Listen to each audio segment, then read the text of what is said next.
நாளுக்கான ரேமா வார்த்தை ஏசாயா 49 அதிகாரம் 16 இதோ என் உள்ளங்கைகளில் உன்னை வரைந்திருக்கிறேன்.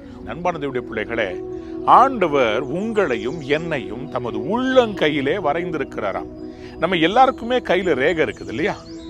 கொஞ்சம் யோசித்து பாருங்க. இந்த ரேகை ஒவ்வொரு மனிதனுக்கும் யூனிக்கா இருக்குது. ஒவ்வொரு மனிதனுடைய ரேகையும் மற்றவர்களோடு ஒப்பிடவே முடியாதாம். Everyone has a different signature in their அவங்க கையில் இருக்க இந்த ரேகை, the fingerprint, the hands, the palms.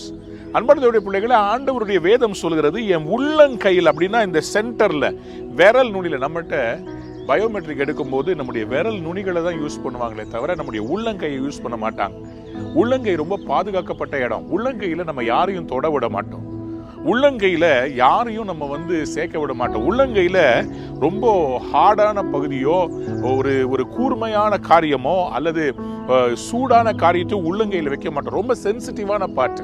அப்ப ஆண்டவர் இன்னைக்கு உங்களை என்னையும் பார்த்து சொல்றாரு, நீ எவ்வளவு விலையேற பெற்றவனா இருக்கிறா, உன்னை நான் என்னுடைய சென்சிட்டிவான என் உள்ளங்கையினுடைய சென்டர்ல நான் வச்சுக்கிட்டு இருக்கிறேன்.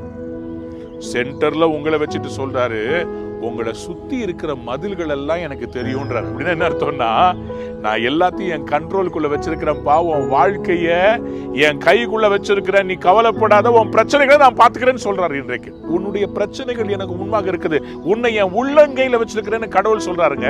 இதை விட என்னங்க வேணும்? இன்னைக்கு கர்த்தர் உங்களுக்கு பார்த்து சொல்றாரு, நீ போகிற உன் வேலையில என் உள்ளங்கையில இருக்குது, உன் குடும்ப சமாச்சாரம் எல்லாம் என் உள்ளங்கையில இருக்குது, உன் பிள்ளைங்க கீழ்ப்படியாம இன்னைக்கு கண்ணீரோடு இருக்கிறல என் உள்ளங்கையில வச்சிருக்கிறேன், உன் பிசினஸ்ல ஏற்பட்ட அவமானம் தோல்வி எல்லாம் உள்ளங்கையில வச்சிருக்கிறேன், உன் மதில்கள் எப்போதும் எனக்கு முன்னாடி இருக்குது, அதையெல்லாம் நான் உடைக்க போறேன், உன்னை லைஃபை மாத்த போறேன். என் உள்ளங்கையில எதுக்கு வச்சிருக்கிறேன்னா, நான் என் கையில உன்னை தூக்கி விட போகிறேன்னு கர்த்தர் சொல்றார். உள்ளங்கைதங்க. இங்க பாருங்களேன், உள்ளங்கையில இருக்கிறீங்க. இன்னைக்கு தாழ்வான நிலையில இருக்கிறீங்க. கடவுள் சீக்கிரமா உங்களை உயர்த்த போறாரு.